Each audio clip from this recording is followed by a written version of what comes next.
कल open university का course code 1429 start किया हुआ है, जिसमें हमने अब तक चैप्टर नंबर 2 तक सब कुछ क्लियर कर लिया है। और अब हमने चैप्टर नंबर 3 स्टार्ट किया हुआ है, जिसमें हमने क्वेश्चन नंबर 4 तक सब कुछ क्लियर कर लिया है। और आज हमने क्वेश्चन नंबर 5 को देखना है।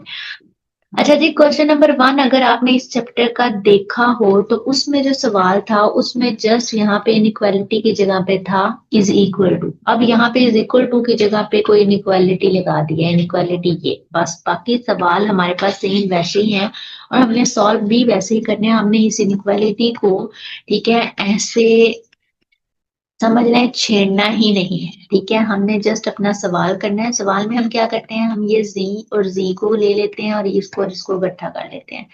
ठीक है, तो क्या होगा कि ये जी है, ये यहाँ पे माइनस हो रहा है, वहां आके प्लस हो जाएगा। इनइक्वालिटी वैसे ही रहेगी, ये यहाँ प्लस हो रहा है, वहां जाके माइनस हो जाएगा। ये 2z आ जाएगा, ये करेंगे तो 4 आ जाएगा। अब ये यहाँ पे है तो वहां जाके डिवाइड होगा, कटिंग होने के बाद हमारे पास आंसर आ जाएगा 2, क्योंकि 2 1 टाइम एंड 2 4 टाइम, तो ये आपके पास आंसर आ जाएगा। इस इनइक्वालिटी का कुछ भी मुश्किल नहीं है, हमने जस्ट इसको सिंपली सॉल्व किया। अब देखें क्वेश्चन नंबर 2 भी हम ऐसे ही सॉल्व करेंगे। क्वेश्चन नंबर 2 हमारे पास क्या है, 3y।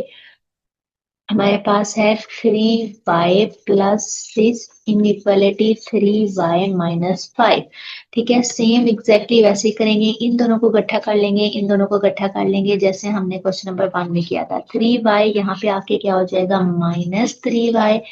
ये माइनस 5 है और ये वहां पे जाके -6 हो जाएगा। अब क्योंकि ये दोनों कटेंगे तो हमारे पास क्या आंसर आ जाएगा, हमारे पास आंसर आ जाएगा 0।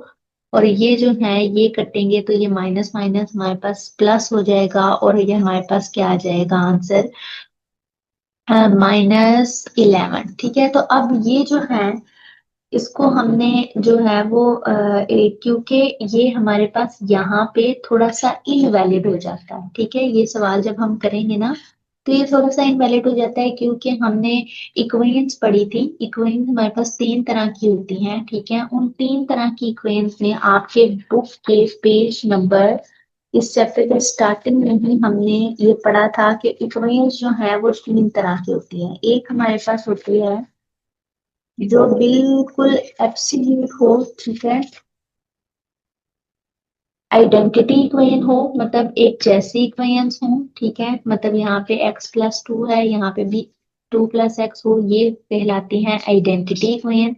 एक हमने पढ़ी थी कंडीशनल इक्वेशन। कंडीशनल इक्वेशन होती है हमारे पास 2x = 5, यानी हमारे पास एक कंडीशन दी गई है। लेकिन एक हमने फॉल्स इक्वेशन पढ़ी थी और फॉल्स इक्वेशन ऐसी थी कि आपके पास इस तरह का आंसर आए तो वो आपके पास फॉल्स इक्वेशन होता है।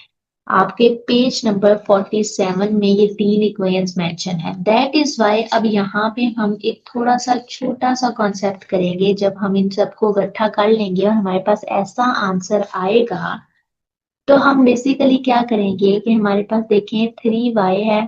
ठीक है, जब हम इस 3y माइनस 3y करेंगे तो ये तो हमारे पास कट हो जाएगा। सिमिलरली अब हमारे पास यहाँ पे भी हमारे पास क्या है कि हम इस -5 और -6 को डिस्ट्रीब्यूट कर देंगे। मतलब एक -6 वहां पे ले जाएंगे जो कि हमारे पास क्या बन जाएगा, +6। और एक यहाँ पे रहने देंगे जो कि हमारे पास बन जाएगा -5।